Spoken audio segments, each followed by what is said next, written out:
আজকে আমি তোমাদের সঙ্গে এমন একটা রেসিপি শেয়ার করব যেটা একবার বানিয়ে খেলে আর তরকারি কিছু খেতে ইচ্ছা করবে না। সত্যি বলতে এই গরমের সময় তরকারি একবার খেলে আরেকবার খেতেও ইচ্ছা করে না। আর যেহেতু দুপুরবেলা রান্না করেছিলাম মাছের ঝোল আর পুরুলের তিতো, তো সেই তরকারি ছিল, কিন্তু মাছ ছিল না বলে সে তরকারিটা খেতেও ইচ্ছা করছিল না। তাই ভাবলাম সন্ধ্যাবেলা একটু কিছু বানিয়ে নিই।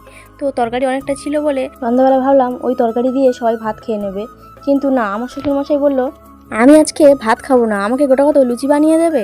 তা আমি বললাম ঠিক আছে লুচি বানিয়ে দেবো, কিন্তু ময়দা তো নেই। তো উনি বললো যে ঠিক আছে আটা দিয়ে বানিয়ে দাও, আর আটা লুচি খেতে কিন্তু ভালোই লাগে। তারপর আর কি, ওই জন্য আটা বের করে নিয়ে আটাটাকে মেখে রেডি করে নিয়েছি। আর এদিকে দেখো একটু আগে আমরা চা বানিয়ে খেয়েছিলাম, ঠিক আছে, তো সেটা সাইড করে রেখে দিয়ে এদিকে আমি লুচিগুলো ভেজে নেওয়ার জন্য কড়াইতে দিয়ে দিচ্ছি তেল। আর এদিকে দেখো একা একা, সত্যি বলতে আমার ক্যামেরা ধরার কেউ নেই, আমি একা, ওই জন্য একা একা যেটুকু পারি সেটুকুই তোমাদের সঙ্গে শেয়ার করি। তো এখানে দেখো লুচি বেলবো একটা হাত দিয়ে, ঠিক আছে, তো এরকমই কেউ পারবে বলে তো মনেই হয় না। তো যাই হোক একটা হাত দিয়ে আমি লুচি বেলছি।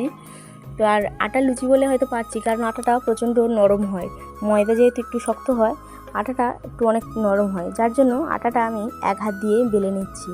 তো এখানে মানে লুচি হচ্ছে না রুটি হচ্ছে আমি নিজেও জানি না।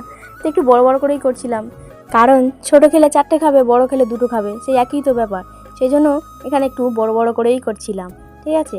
তো এদিকে আমার লুচিটাও বেলা হয়ে গিয়েছে, আর এদিকে দেখো লুচিটা দেখো রুটি বানিয়েছি যেন। তো সে যাই হোক, ভালোই হয়েছে, এক হাতে আবার কি, তো এসব মেরা কামাল।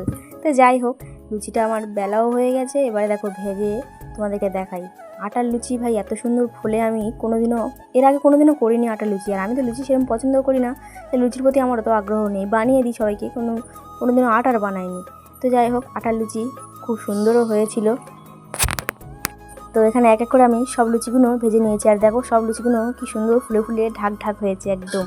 আর সে যাই হোক লুচিগুলো আমার করা কমপ্লিট হয়ে গেছে। আর যে মেন রেসিপিটা আমি তোমাদের সঙ্গে শেয়ার করবো বলেছিলাম, তো তার জন্য এখানে আমি 4টে শুকনো লঙ্কা ভেজে নিচ্ছি, ঠিক আছে। শুকনো লঙ্কাগুলো একদম মচমচে করে ভেজে নিতে হবে, যার জন্য এখানে আমি পুরো একদম লাল লাল করে, না কালো হয়ে গেছে, যাই হোক কালো কালো করে ভেজে নিয়েছি। আর দিয়ে দিচ্ছি রসুন, ঠিক আছে, রসুনটা দিয়ে একটু অল্প করে ভেজে তারপরে এখানে দিচ্ছি কুচনো পেঁয়াজটা দিয়ে এখানে বেশ লাল লাল করে ভেজে নেবো, একদম লাল লাল করে ভেজে নেবো। আর একদম আস্তে দিয়ে ভাজবো যাতে না তাড়াতাড়ি চুঙে যায়, অল্প অল্প মানে অল্প আঁচে রাখলে, যার জন্য এটা নরম হয়ে যাবে আর তাড়াতাড়ি সিদ্ধও হয়ে যাবে।